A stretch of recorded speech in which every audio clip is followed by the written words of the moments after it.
am having a high fantasy themed wedding and I need to find decor that both fits the theme and is affordable. So I have taken it upon myself to both thrift and craft most, if not all, of my wedding decor. Today I am tackling 3 items on my ever-growing list: candelabras, potion bottles, and the place setting, name tags, name setting, name cards, whatever, so people know where they're sitting. Oh my god, what am I trying to say? Place cards.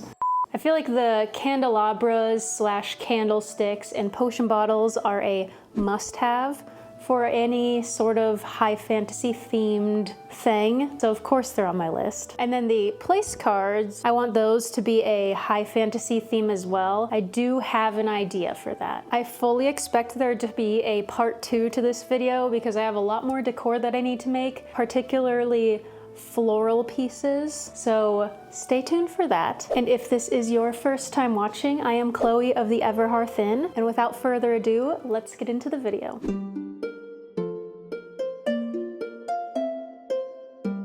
For some potion bottles, I have just random glasses that I found. These are either like wine bottles or sake bottles. And these are the ones that I picked out. And then I was just going to start by covering them in a flat black paint. One eternity later. I am apologizing right now for my fingernails in these clips.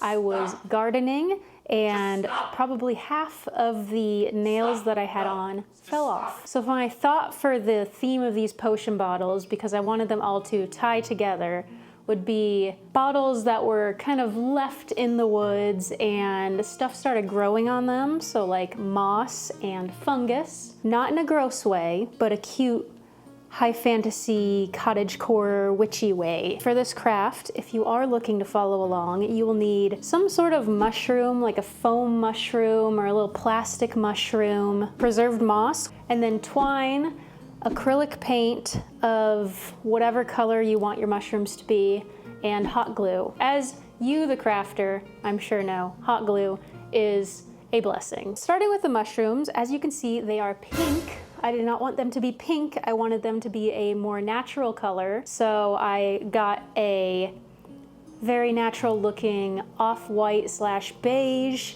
a brown, which is actually a leather paint, but I didn't have like a dark brown paint and I didn't feel like mixing anything.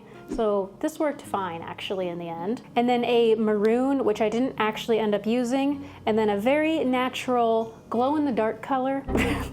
Not actually natural. I know I just said I wanted them to look natural, but I also wanted to have sort of a magical vibe to it. So I thought, oh, if the mushrooms glow at night, that's magical, that's beautiful, and I'm going to do that. So to prepare the mushrooms, I used a knife to cut them apart and then flatten the ends of the mushrooms for gluing later. And then I proceeded to paint the stem and then the underside of the mushroom a tan slash off-white color. And then I painted the top of the mushroom with the brown color. And then I got like a really frayed out brush and used a little bit of the lighter paint to kind of blend that together. And at this point, if you're going to use a color, for example, if I was going to use the maroon, I would have added it just kind of to the very top of the mushroom. And then I set that aside to dry. Once those mushrooms were dried, I added the glow in the dark on top. I forgot to get a video of it glowing, but just imagine like a little glow-in-the-dark spotted mushroom. And now for the twine. I took the twine, I knotted it at the top, wrapped it around a bunch until I felt like it was long enough, and then I knotted it at the bottom, and then took just a little bit of hot glue and used that to glue down the end of the twine. And then I repeated that process on all 3 of the potion bottles, except for one of them I ended up using string because I ran out of twine. Next up, I'm moving on to the moss. So I started by hot gluing some moss around the bottom of the potion bottle, and then I had it kind of crawling up the sides of the bottle. So I made these little for lack of a better term, moss veins. And then I repeated this on all 3 of the bottles. I think it turned out pretty good. I really like this kind of vibe of moss. And then by the time I was done with the moss, all of the mushrooms had dried and were ready to be glued. I glued the mushrooms as if they were kind of growing out of the moss, and I did either groups of 2 or 1. This is honestly just a preference though. I feel like that's how they fit the best. If you're making the potion bottles, it really just kind of depends on the size of your mushroom, what's gonna look best. But for these specific ones, groups of 1 or 2 were perfect. I also found these mushroom looking things in the floral section of a craft store, but I cut those stems short and then glued those in groups of like 2 or 3 as well. And then here is the final result. I really like how these turned out. So much, in fact, that I think after I'm done using these as wedding decor that I'm actually going to put them in my house and use them as house decor. I also have a few extra that I'm going to show you. I had some friends over and we all made potion bottles as well. I did also make 2 other potion bottles that kind of match the same vibe as the ones that we just walked through.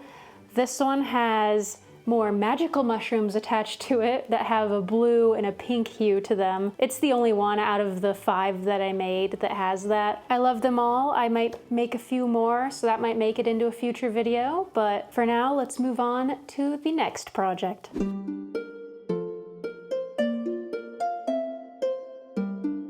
Candles. So candles are a pretty popular table centerpiece at weddings, and I felt that candelabras / candlesticks with tall tapered candles would be a perfect option for our high fantasy wedding. We did get a couple quotes from some rental companies to rent these candelabras, but they range from like $15 per for the smaller ones to like $25 for the multi-tier ones. And I felt like I could find them for a bit cheaper at thrift stores, and then I would get to keep them when I was done. I thought I was going to be able to thrift them for much cheaper. That is mostly true. So I went to Goodwill and then a local thrift store and ended up finding 6 different candlesticks. They ended up ranging from either $5 to $10 per candlestick. So I did save a little bit of money, but not as much as I had hoped. Well, the $5 isn't bad, but the $10. So I have these candlesticks,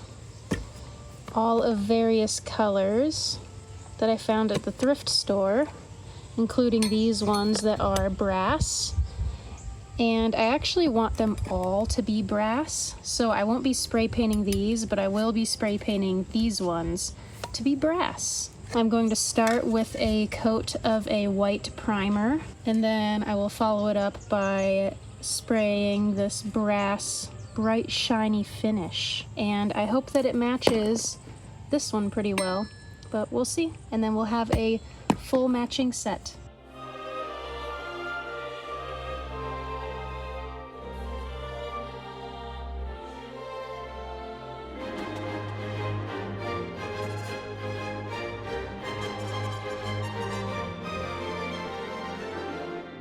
And then here is how they turned out. I am very happy with how close the spray paint color is to the actual brass ones. And I feel like if I were to use these as decor in my house afterwards, I like the cohesiveness and how they all go together. I'll be keeping an eye out for more of these. I think I want to get at least 10 more, maybe some bigger ones as well. As it gets closer to the wedding, I'll go to some thrift stores, see what I can find.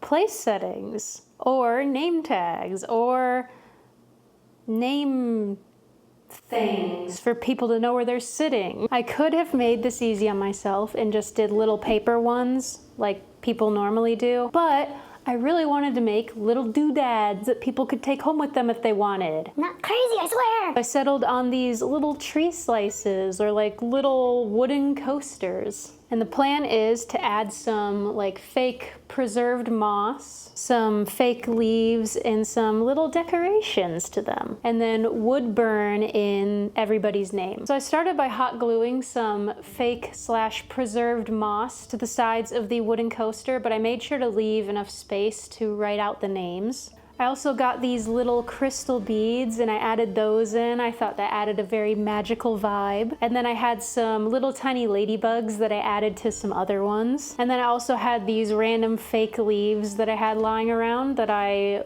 cut to be a bit smaller and then glued those into the fake moss as well. And then I proceeded to repeat this about 30 times. And then here is the final result. These were relatively easy.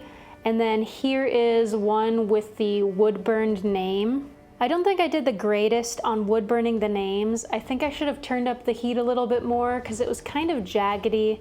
I also honestly don't have the greatest handwriting, so that's probably the main reason this doesn't look great. But I think I'm kind of over critiquing myself. I think the guests are gonna like it, and I think they're gonna take them home and love them forever. And that is all of my decor. Not actually, I still have so many things I need to make. I do have another video where I showed the process of how I made our wedding invitations, so if you're interested in something like that, go check that out. If you like videos like this, please subscribe. Also check out our other socials. We have TikTok, Instagram, we also have a Discord, and we have a Patreon if you want to support us. You get early access to videos, and you also get exclusive extended versions of most of our YouTube videos, as well as discounts on our store and other really cool stuff. And finally, thank you for watching. I will see you after your next quest.